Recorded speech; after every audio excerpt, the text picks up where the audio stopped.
Siurskis, ar jumis girdėjot, kad į Lietuvą atkeliavo jaunimo globėjo Jono Bosko dešinė ranka?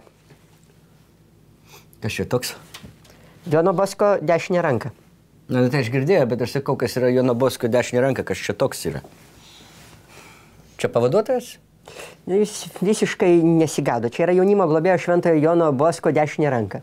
Aš nesuprantu, ko aš nesuprantu. Nu, vat, pavyzdžiui, dešinė ranka Kubiliaus kas? Rasa Juknevičienė, viskas aišku. Butkevičiaus kas dešinė ranka teisingai, Barzdotas Bernatonis. Jūs mano dešinė ranka esate, jau kad yra padrošta gerokai. O kas yra Bosko dešinioji ranka? Aiškinu visiškam neišmanėliui. Va mano kairė ranka, Taip. Va mano dešinė ranka. Pasižiūrėkit. Nu, matot? Dešinė kairė. Matau? Tai va, šventasis Jonas Boskas irgi turėjo dvi rankas. Suprantat? Tu, suprantam. Kai šventasis Jonas Boskas numiro, Taip. tai jam nupjovė dešinę ranką, jį sudžiovino, jį pavadino relikviją, į dabar jį keliauja po Lietuvą.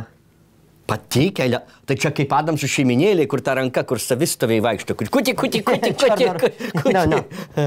Nu, kažkas panašaus. Tai va ta ranka su vaškiniu Švento Jono muliažu, įdėtų į tokį mažą rankinį grabelį, yra vežiojama po Lietuvą ir rodoma žmonėms.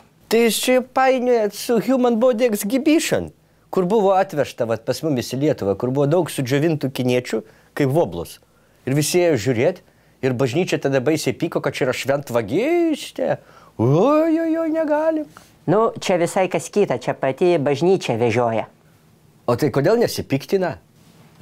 Šitas glūšiau buvo šventasis, todėl jį galima džiovinti ir eksponuoti. Akiniečiai buvo nešventieji. Reiškia, džiovinti kiniečiai viso labo tik tai voblus, o jau šito rankutė tai jau šventoji relikvija. Nu gerai, eisim ją išbučiuoti.